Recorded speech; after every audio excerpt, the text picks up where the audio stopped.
अर्थातच पंतप्रधान नरेंद्र मोदी यांच्या महाराष्ट्र दौऱ्याची मुंबई आणि पालघरमध्ये पंतप्रधान नरेंद्र मोदी यांचे 2 कार्यक्रम आयोजित करण्यात आलेले आहेत। पंतप्रधान नरेंद्र मोदींच्या हस्ते वाढवण बंदराचं भूमिपूजन होणार आहे। सकाळी 11:30 वाजता पंतप्रधान नरेंद्र मोदी मुंबईत पोहोचतील।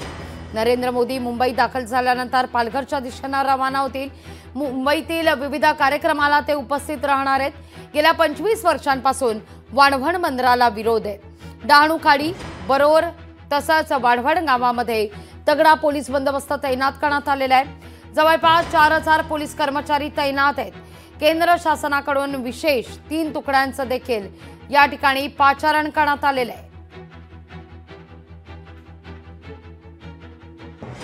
पालघरमध्ये 76,000 कोटींच्या या प्रकल्पाचं भूमिपूजन आज होत आहे। पंतप्रधान नरेंद्र मोदी यांच्या उपस्थितीत वाढवण बंदराचं भूमिपूजन आज होईल। याच विषयी अधिक माहिती घेण्याकरता थेट जाते या कार्यक्रमास्थळी आमचे प्रतिनिधी चेतन ननावरे यांच्याकडे। चेतन, बरोबर अर्धा तास शिल्लक राहिलेला आहे। पंतप्रधान नरेंद्र मोदी 11:30 वाजता मुंबईत पोहोचतायत। साधारणतः कार्यक्रमास्थळी किती वाजता पोहोचतील आणि काय नेमकी सद्यस्थिती आहे या कार्यक्रमास्थळी?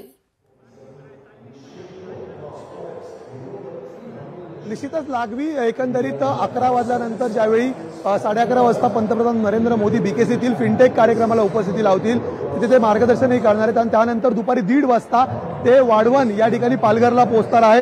आणि या ठिकाणी माझ्या पाठीमागे मी दाखवू शकतो की मोठ्या संख्येने महायुतीचे जे पदाधिकारी आणि कार्यकर्ते आहेत, स्थानिक नागरिक आहेत, ते या ठिकाणी पोहोचलेले आहेत। त्याच्यामध्ये भाजपच्या कार्यकर्त्यांची संख्या मोठी आहे, कारण एकूणच येत्या 2 महिन्यांमध्ये विधानसभा निवडणूक येऊन ठेपलेली आहे आणि वाढवण बंदरचा प्रकल्प जो आहे तो महाराष्ट्रासाठी गेम चेंजर असेल असा दावा सातत्याने मुख्यमंत्री उपमुख्यमंत्री करत आहेत।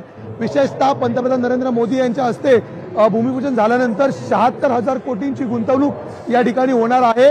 आणि जर आपण पाहायला गेलं तर जगातील टॉप 10 जी मोठी बंदर आहेत त्याच्यामध्ये आता वाढवणचा समावेश होणार आहे। मुंबई अहमदाबाद मार्ग असेल किंवा विशेषतः समृद्धी महामार्ग असेल आणि विशेष जो मालवाहतूक रेल्वे मार्ग केला जाणार आहे त्याला हे बंदर जोडलं जाणार आहे। त्यामुळे एकूणच तब्बल प्रत्यक्ष आणि अप्रत्यक्षरित्या 10 लाख जे रोजगार आहेत त्या ठिकाणी निर्माण होतील असा दावा सरकारने केलेला आहे। त्यामुळे आपण पाहू शकतो की मोठं व्यासपीठ या ठिकाणी करण्यात आलेलं आहे। स्वतः मुख्यमंत्र्यांसहित दोन्ही उपमुख्यमंत्री पुन्हा एकदा महायुतीची एकजूट आणि शक्ती प्रदर्शन या ठिकाणी दाखवणार आहेत। आणि म्हणूनच जर आपण पाहिलं तर विरोधकांकडून मोठ्या प्रमाणात टीका होत असतानाही हा प्रकल्प आहे त्याचं भूमिपूजन आज पार पडत आहे। आणि जर आपण पाहिलं तर आज नरेंद्र मोदी नेमकं काय भाषणामध्ये कुणावरती निशाणा साधतायत आणि कुणाची वाहवा करतायत हे पाहणं महत्त्वाचं असेल। विशेष करून जर पाहिलं तर गेल्या निवडणुकीमध्ये लोकसभेच्या आदिवासी आणि दलित समाजाची मतं आहेत ती मोठ्या प्रमाणामध्ये विरोधात गेलेली होती। त्यामुळे हा पालघर हा आदिवासी बेल्ट समजला जातो आणि आदिवासी बेल्टच्या या पट्ट्यामध्ये कुठेतरी पुन्हा एकदा या समाजाला आपल्याकडे ओढण्याचं काम आहे तर या बंदराच्या माध्यमातून करण्याचा प्रयत्न महायुतीचा असेल। लागवी निश्चित। चेतन, तुर्तास धन्यवाद तुम्ही दिलेल्या सविस्तर माहिती करता। तुमच्याकडून या सगळ्या संदर्भात सातत्याने अपडेट घेत राहू।